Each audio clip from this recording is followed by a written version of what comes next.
We are back, men, and today it is all about the warrior. The reason why I want to bring this up is because my favorite men's book is Iron John by Robert Bly. There's a lot of other men's books out there. There's some that are really good. If you guys ever want to ask me about some of my favorites, I'll share them with you. This one is uncontested my favorite book about men, about the development of men and men's role in society in finding themselves and presenting a masculinity that is something of virtue. And so when we look at Robert Bly's Iron John, the biggest thing that stands out to me, and this is throughout, all of this is Carl Jung has this, this is Matthew Fox develops this, it's the warrior. The warrior is the most common theme amongst men.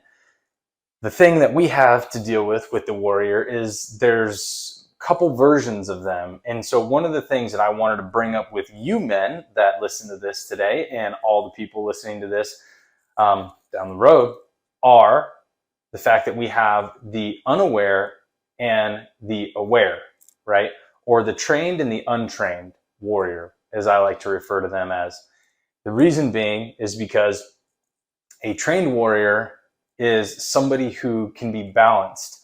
They understand their skill sets, they're adaptable, they've created a strong foundation of what they're capable of doing. The basics are something that they're incredibly familiar and proficient at, and then they can stack complexity on top of that, but they're not overrun by immediate reaction. Their reaction is calculated and it's intentional. But when we look at the unaware or the untrained warrior, it is somebody that I like to refer to as like a Ronin, right? So anybody that follows Japanese samurai, the Ronin was basically a kingless warrior, a warrior with no cause. He just ran around fighting. And in that, there is no purpose to really his menacing or no purpose to his fighting. There is just a standalone to his fighting. And so when we talk about this and think of ourselves in today's world, right? Because most people aren't fighting. Most people aren't fighting in today's world. The biggest thing that we see in today's world is this unaware masculine where men are coming out they're coming out aggressively in scenarios that don't need it. They're driven more by emotion and by split reaction as opposed to thought, intention, and understanding and calculation. That's the difference to me. And being somebody who fought on the battlefield, being part of the most elite unit in the United States military, we were very calculated. And in our abilities to go out and go hunt terrorists and go put ourselves in harm's way and go put ourselves in really, really austere and hostile environments, we took the time to know when an adrenaline dump needed to happen because things needed to be more aggressive or when a more calculated approach needed to take place. That was the game that we played regularly, but if we couldn't master our instincts, if we couldn't master our own minds and our emotions, then we would have reacted in a way that got ourselves killed or got our buddies killed or both. And so today, when we look at society in general, so let's talk about this, is that we are seeing men react in an untrained fashion. They don't understand what their implications are on the people that they're treating a certain way. They don't understand what it looks like to other people, and they don't understand themselves enough to really have taken a look, stepped back and taken a different perspective on the situation to decide if the warrior was actually needed in that scenario. Because the warrior is not always needed in a scenario. Instinctually, men are going to react that way. Men, as soon as men's egos get hurt, we react in a way that becomes defensive. And in that defensiveness, we end up exercising a warrior version of ourselves that majority of the time isn't actually necessary for the scenario and is misplaced. But because we haven't mastered the warrior runs us. It's not the other way around. And so this plays into a bigger picture, and that has to do, again, with Iron John as well, has a bigger picture, which I firmly believe in, which is the warrior and the gardener and the king. Now, everybody wants to talk about the warrior, magician, lover, king, Carl Jung's stuff. That's fine. This has got similarities to it, but I prefer this over that. This is just my take on masculinity. This is my understanding of this. And this is the kind of the theme of where I like to derive information from, because the fact that I think it really is transferable across society, across cultures, the way that we treat each other, the way that men, especially elders, can stand out and actually support the younger generation, all these things. So anyways, I digress. The warrior is an integral part to masculinity, no matter whose philosophy you follow along masculinity. Doesn't matter. But we have to understand the trained and the untrained.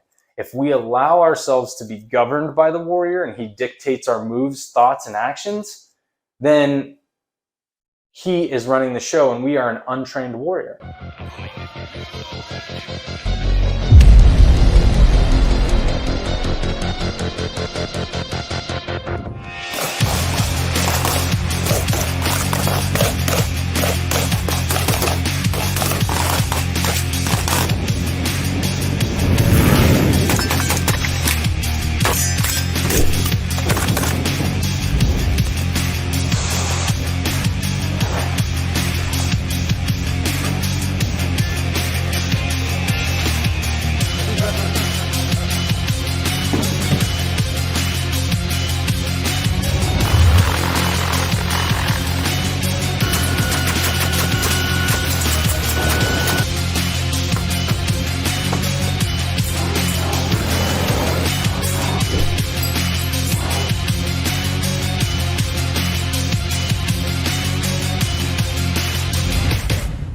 But if we are trained, we understand our warrior and understand when he needs to be employed and when he needs to be reserved.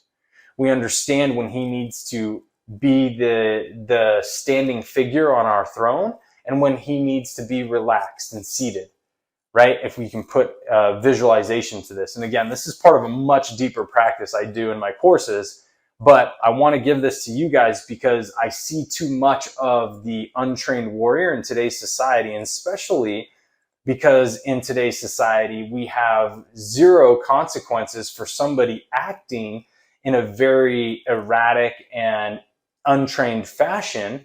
Back in the day, people could get in fist fights. You know, nobody really called the cops because the fact that like guys just handled guy shit. But there was also a version of respect in fighting, that you didn't go to excess when you beat somebody up. As soon as they were done, you were done, and that was it. There was a different mindset behind this stuff. And not saying fighting is the way to go, guys. It's not what I'm promoting here. I'm just giving you guys a little bit of a visualization and example of part of it. And so there is no consequence today. People spout off on the internet or spout off on any social media platform, and there's no consequence to them. So the untrained masculine is allowed to run rampant in today's society because civilization has permitted him to be that way. So for us that are working on training the warrior within to be a functional part of not only our own masculinity, but a functional part of society still today, we have to reserve him for the times that he actually is needed. Is he needed to go and sit there and deal with an untrained warrior on the internet? No, he's not needed there, because guess what? Most of that is falling on deaf ears. Not only that, it's just somebody projecting their own insecurities. Now, if it's in person and there's something going on that it actually puts somebody in danger or is incredibly, threatening or insulting, then the warrior can stand up and stand in his power and say, hey, bro, maybe there's a better way you should be talking to people. Maybe there's a better way you should be handling that. How about we have a conversation about your thoughts right now and think about what your perceptions are and all these other things that you're dealing with, right? There's better ways to go about it. But with the warrior, the trained warrior, he knows when to step in. He knows when the gardener is needed. He knows when the king is needed. There's different versions of ourselves that are built within our own psyche, and that's kind of the point to masculinity. When we have those versions of ourselves, we are able to elect which one stands up and which one sits down.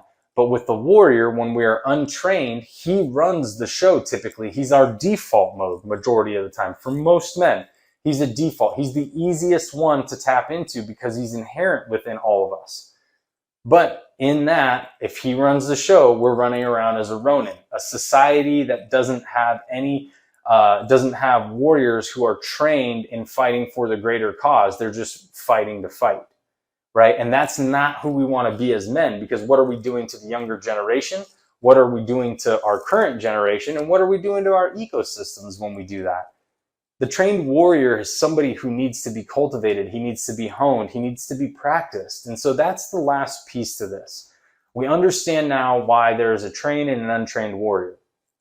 We understand that the trained warrior is somebody who takes practice because, as I said before, he understands the scenarios and situations that he goes into and makes calculated advancements, calculated thoughts, says things that are intentional, and has an outcome delivered while connecting with his highest self, right?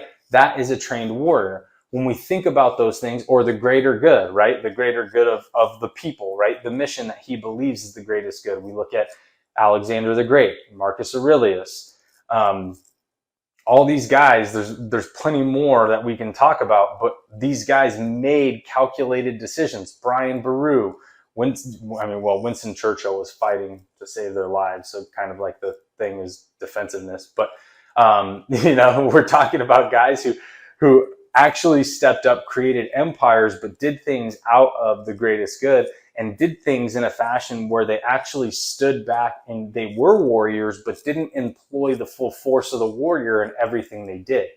So that is where we want to be at as men. That's where we find power in society today as men. And so the last piece to this is, okay, Johnny, I understand this. I get it. Maybe I've been the untrained warrior for a long time. So many men out there are. Not judging you guys for it if you're trying to do better. And for me, I was that guy for a long time. I came back from war and had a big chip on my shoulder. I had judgment all riddled through me, and I was employing my warrior when he didn't need to be employed. That was something that I had to hone. I had to get him to be part of who I am in society today, but be used in a way that was more efficient and was better for the entire outcome, myself included, and the other people involved. So when I learned how to do that, I felt better about being in different scenarios. I felt better about, having forms of quote unquote arguments, not really arguments, because it's really just different points of view that weren't aggressive, right? So being more in that and learning how to have conquered and, well, I wouldn't say conquered. I would say that continuing still to work on being the master of my emotions. But when I started to get towards that mastery or start to make progress towards that mastery, it changed the game for me. So for all of us out there, how do we do this? The whole point of this video, the whole thing I want you guys to start doing is training that warrior. If you can start to train and flex those muscles of, okay, the warrior's stepping out. I'm aware that he's stepping out. Does he need to be here right now?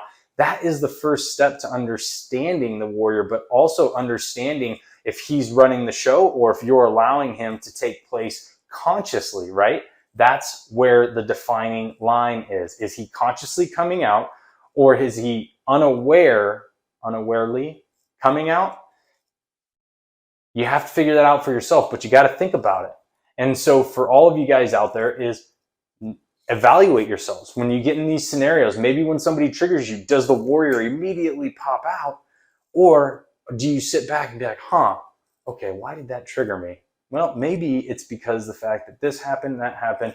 That was a scenario back in my life that really traumatized me. Now the warrior's defending, he's coming out, and he's instinctually trying to attack this person. They may not have meant it that way. So allowing yourself to assess it and say, well, does the warrior need to stand up to this person, or does the gardener need to stand up to this person and plant some seeds here of friendship and support and understanding for this person who's probably hurt. That's why they're lashing out, right? And so it's understanding these pieces. But when you can start to gain that awareness of the warrior, you can start to train him now. The aware warrior is somebody who is trained. He's employed when he needs to be employed, and he's reserved when he needs to be reserved. But until you flex that muscle more and more and more, if you're running around as a Ronin, he's out there all the time. It doesn't matter what takes place. It's just him 100% of the day.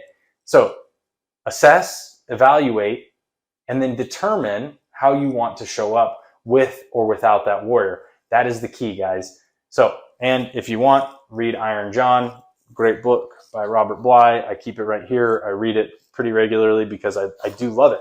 And it actually has a lot of great tools in it for us. So, all right, guys, hope you enjoyed this video. See you next time.